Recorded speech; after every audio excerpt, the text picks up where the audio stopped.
If you had a scientific question, you would go to a scientist, and I presume you would expect a rational answer. And if you had a philosophical question, you would go to a philosopher, and perhaps less rational but still cogent, you would expect an answer. I have a religious question, and I come to you as a religious man to answer it. Right here, right now, I'm not an atheist. I can't equip myself with moral relativism. I'm an agnostic, and I envy your faith. I want to know why I should believe it's more probable that there is a God than there isn't. You don't have to prove absolutely that there is one. I just want to know that it's more probable that there is than that there isn't, and I want you to show me. This is easily Cliffe's most educational debate, where he presents his 5 reasons for God's existence. All credit to Cliffe and give me an answer for the clip used. Let's dive right in. Okay. Thanks for asking that honest question. I appreciate it. The reason that I believe that God exists is because of certain evidence. First piece of evidence, the order and the design of the cosmos points me to some type of intelligent mind, because my experience in life is, in order to bring about order, I got to work real hard. And when I get sick, I don't go running to a neophyte. When I get really sick, I go running to a highly, highly trained doctor who understands the order and design of the human body. My experience in life is, order demands an intelligent mind behind it. It doesn't come about by chance. Second piece of evidence for me. Life, in my experience, always comes from life. I don't care if it's plant life, animal life, human life. You never get life out of non-life. In other words, you never get the animate from the inanimate. Therefore, is it more reasonable for me to believe in the beginning God, or is it more reasonable for me to believe in the beginning matter and energy? Because I only see life come from life, never life come from non-life, it's far more plausible, reasonable for me to believe in the beginning God. Third point, the moral argument. I think you've been standing here while I've been articulating it. I am convinced that although there are not many, there are at least a few moral absolutes. Although there's a lot of ethical gray, probably more ethical gray than ethical black and white, there at times is ethical black and white, crystal clear. Moral absolute. Moral absolute. So those are the 3 reasons. Those are 3. Order. Order design, coming from intelligent mind. Life coming from life, not from non-life. Moral absolutes. Fourth one, love. My experience of life is that love is crucial to my marriage, my family, my friendships. Love is a crucial motive in my life. If it's lacking, life turns very sterile, very empty. The only way love can be real is if there is more to reality than matter and energy. There's got to be some type of God who creates us with this innate ability to genuinely love. If there is no God, the Duke University student was correct when he said, love is simply a biological drive to preserve the genetic pool. And I said, sir, do you really think that's what motivates Mother Teresa to work among the dying in Calcutta, India? He said, yes. I have a fundamental disagreement with that. My experience in life is, no. Mother Teresa was motivated by love for the dying in Calcutta, India. That's why she did what she did. Not motivated primarily by a drive to preserve the genetic pool. That's a 4th piece of evidence. 4. Right. Do you mind if I ask some questions about Go right ahead. Order. I know a little about computers. Not a lot, but a little. And I know there are computer programs that write very complicated, very ordered programs that do things. Extremely ordered. But I would not go back and say that the program that wrote it is a life, or capable of love, or capable of thought in the way I think of thought. I have seen order that is caused by seemingly disorder or random occurrences. I've seen order that doesn't necessarily come from a cogent willed source. And I've seen order come from a cogent willed source that was very evil, or you would define evil. So, first of all, I would contend that I've seen, or I think I've seen order from chaos, and I know I've seen, or at least I like to think I've seen, order from what you would dictate as evil. So is it order from chaos? And if it's order only from order, why does that necessarily imply a good entity that created this order? Okay, I have strong disagreements with one point, and I strongly agree with your second point. I think it's rather clear that a computer comes from an intelligent mind. I've never met a computer that just came about by accident.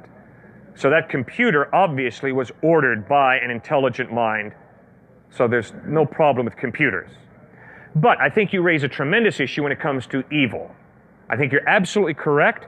I think it's totally possible that this intelligent mind is a warped Scrooge.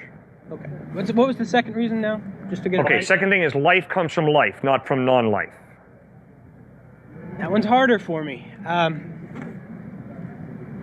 not a biologist, but I know that there's a lot of theories that say that given the right materials, the right electric charge, so to speak, and the right atmosphere, we can create proteins, we can create enzymes, we can create complex molecules, and from that, this. Keep an eye on how Cliffe tackles this question. The student brings up a really thought-provoking point that many of us might be wondering about, so there's a lot to learn from Cliffe's response. Okay, and my point would be, I would not be shocked if scientists created life. Because that's exactly what I believe. Intelligent mind creates life. My point is, you've got to have the intelligent mind there. You don't just have life coming out of non-life by accident. You don't think it's possible, even remotely possible, even infinitesimally remotely possible, that in some primordial pool, a lightning strike struck a complex of molecules that created an enzyme that then allowed us to evolve into this over billions of years? Anything is possible. Possible. Correct. Anything is possible. But more statistically, probable for the God? Exactly. You see, for me as a thinking human being, the question is, what is most plausible in light of the evidence? Third point was? Third point was moral absolutes.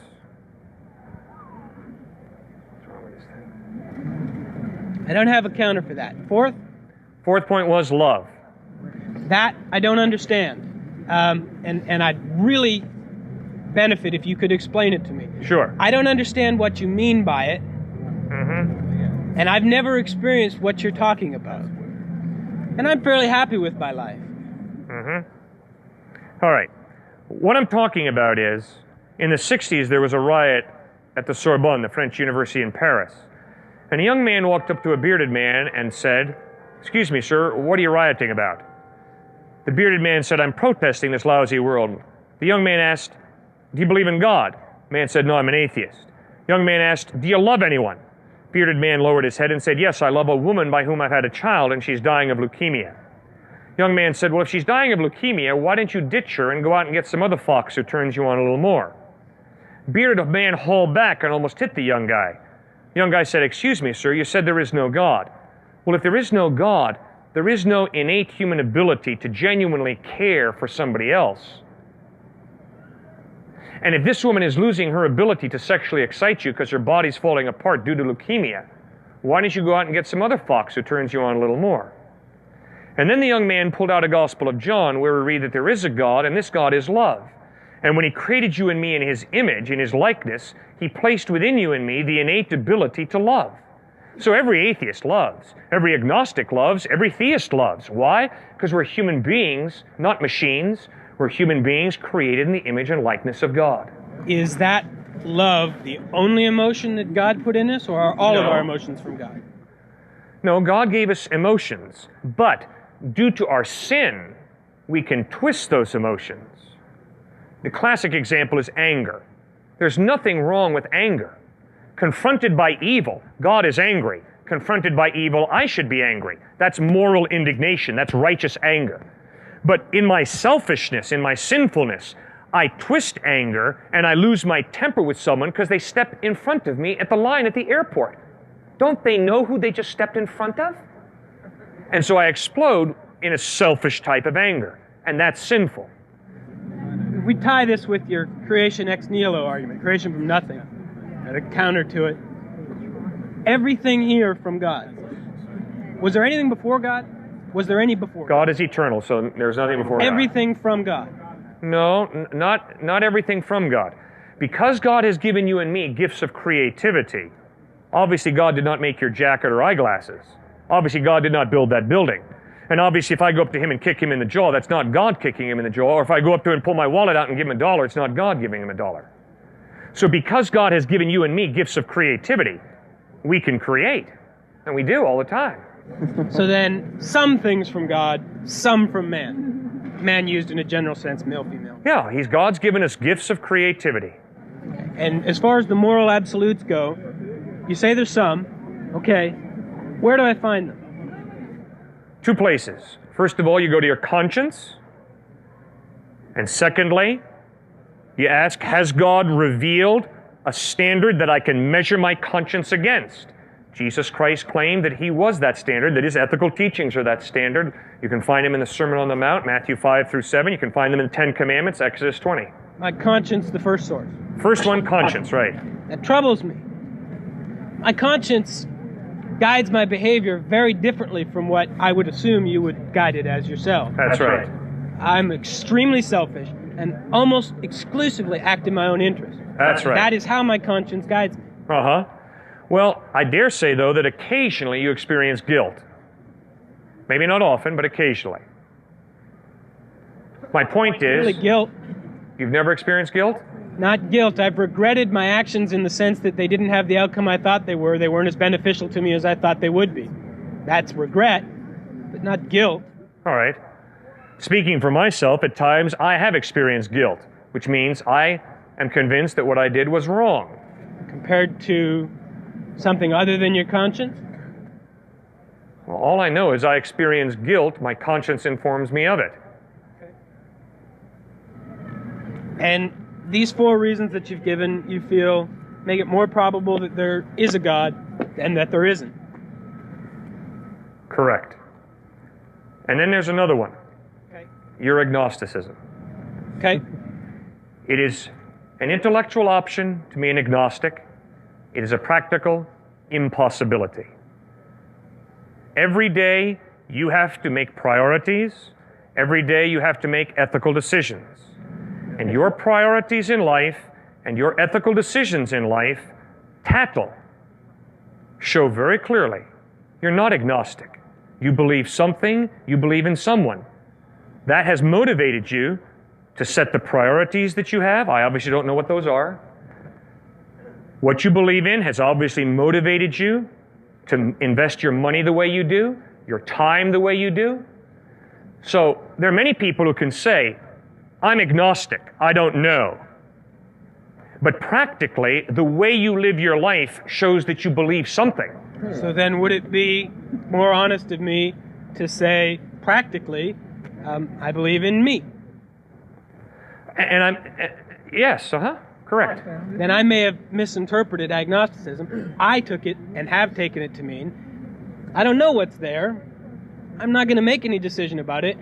I'll listen to whoever has something to say and see what I think. Right, and I think intellectually you can do that. But now, you have to go out and live your life. And the way you live your life shows whether you acknowledge God or not. See, that's the embarrassing thing about what we're talking about out here. The embarrassing thing about what we're talking about here is, it's not like, do you like black leather or brown leather jackets? Which is totally an issue of your own preference. Do you like Pepsi or Coke? Because you see, it really doesn't matter whether you like a brown leather jacket or a black leather jacket, whether you like Pepsi or Coke. Those are rather inconsequential issues. But the issue of God's existence is not along the lines of Pepsi and Coke, black and brown leather jackets. It's an issue that goes right to the heart of human existence, because it's an issue of what is the meaning and purpose of your life? Why do you live your life ethically the way you do? And what about life after death? Are you ever going to have to answer to anybody for the way you lived your life?